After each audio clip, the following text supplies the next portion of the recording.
নির্বাচন ভবনে যাব এবারে ইসির সংলাপের বিষয়ে বিস্তারিত জানবো। সহকর্মী মাহফুজা মুসলিহি আমাদের সাথে সরাসরি যুক্ত হবেন। মাহফুজা মুসলিহি, এই সংলাপ পুরো অক্টোবর মাস জুড়ে অনুষ্ঠিত হবে। 2 দফায় আজকে সংলাপ অনুষ্ঠিত হচ্ছে। নানা পরামর্শ পাচ্ছে নির্বাচন কমিশন, বিস্তারিত জানাবেন। জি সিয়াম, প্রথম দিনের এই যে সংলাপ, এটির কিন্তু দ্বিতীয় পর্যায়ে এখনো পর্যন্ত সংলাপ চলছে। বিকেল 3টার দিকে এই সংলাপ শুরু হয় এবং দ্বিতীয় পর্যায়ের যে সংলাপ সেখানে কিন্তু শিক্ষাবিদরা উপস্থিত ছিলেন এবং তাদের মূল্যবান পরামর্শ এবং মতামত তুলে ধরেছেন নির্বাচন কমিশনের কাছে। আমরা জানি সকাল 10:30টায় কিন্তু প্রথম দিনের এই সংলাপের প্রথম পর্যায়ে অনুষ্ঠিত হয়েছিল এবং এটি চলেছিল প্রায় দুপুর 2টা পর্যন্ত। এর মধ্য দিয়ে আমরা যেটি জানতে পারি, যারা সুশীল সমাজের প্রতিনিধি এতে অংশ নিয়েছিলেন তারা কিন্তু বারবারই এবারের ভোটে নারীদের যেই নিরাপত্তা, নারী ভোটারের যেই সহিংসতার ঊর্ধ্বে উঠে তাদের যে বিশেষ নিরাপত্তা সেটি নিশ্চিতের প্রতি কিন্তু বারবার জোর দাবি জানিয়েছেন। কালো টাকার যে প্রভাব সেটি কিন্তু বন্ধের জন্য বেশ গুরুত্বের সঙ্গেই তারা তাদের মতামত তুলে ধরেছেন। বিশেষ করে ব্যবসায়ী যারা নেতৃবৃন্দ এখানে এসেছিলেন বিজিএমই এর পক্ষ থেকে, তারা কিন্তু বারবারই বলেছেন যে প্রতিটা নির্বাচনেই কালো টাকার একটি প্রভাব বিস্তার হয় এবং গেল 15 বছরে কিন্তু এই টাকার প্রভাব এবং রাজনৈতিক যেই ক্ষমতা, রাজনৈতিক দলগুলোর যেই ক্ষমতার প্রভাব, তার কারণেই কিন্তু নির্বাচন বারবার সংকটের মুখে পড়েছে এবং নির্বাচন ব্যবস্থা ভেঙে পড়েছে। ফলে কিন্তু বাংলাদেশে গত 15 বছরে নির্বাচনের ক্ষেত্রে একটি অনাস্থার সৃষ্টি হয়েছে।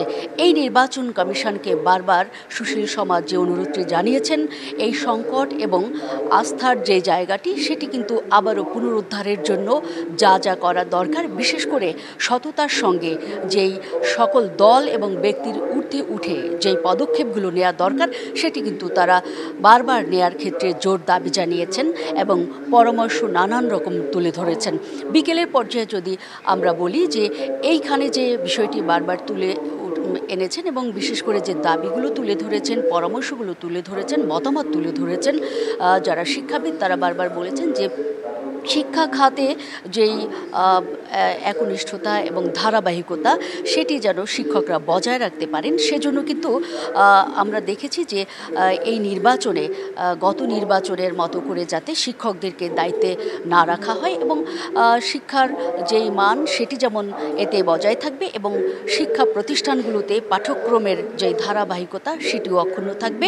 এর ফলে কিন্তু বাংলাদেশের শিক্ষা ব্যবস্থায় যে ভেঙে পড়ার বা সংকটের যেই জায়গাগুলো তৈরি হয়েছিল সেটিও কিন্তু এবার পড়বে না। এই ক্ষেত্রে কিন্তু তারা বারবার শিক্ষকদেরকে এবারের নির্বাচনে দায়িত্ব পালন থেকে বিরত থাকার আহ্বান জানিয়েছেন। আমরা কিছুক্ষণ আগে যেটি শুনেছি যে ঢাকা বিশ্ববিদ্যালয়ের ভিসি এবং জাতীয় বিশ্ববিদ্যালয়ের যিনি ভিসি, তারা বেশ দুটি গুরুত্বপূর্ণ পরামর্শ তুলে ধরেছে নির্বাচন কমিশনের কাছে। ঢাকা বিশ্ববিদ্যালয়ের ভিসি বারবার বলেছেন যে ডাকসুর যেই নির্বাচনে তারা যে সফলতা অর্জন করেছেন সেটি কিন্তু একটি মাইল ফলক হিসেবে এই বর্তমান নির্বাচন কমিশন পথ প্রদর্শক বা পথ নির্দেশনার জায়গা থেকে তারা সেই পথে হাঁটতে পারেন এবং ভিসি যেটি বারবার গুরুত্ব দিয়েছেন সেটি হচ্ছে সাংবাদিকদেরকে পরীক্ষিত বন্ধু হিসেবে তাদের পাশে রাখার জন্য এবং পর্যাপ্ত আইটি সাপোর্ট এবং সিসি ক্যামেরা রাখার জন্য গুরুত্ব আরোপ করেছেন। অন্যদিকে জাতীয় বিশ্ববিদ্যালয়ের যিনি ভিসি, তিনি কিন্তু বারবার বলেছেন যে এই নির্বাচনের যেই আস্থার সংকট সেটি কাটিয়ে উঠতে এবং জনমনের যে নির্বাচন নিয়ে ধোঁয়াশা বা সন্দেহ সেটি দূর করার জন্য অবিলম্বে খুবই দ্রুতই আসলে এই মুহূর্তে নির্বাচনের একটি সুনির্দিষ্ট তারিখ ঘোষণা করা দরকার।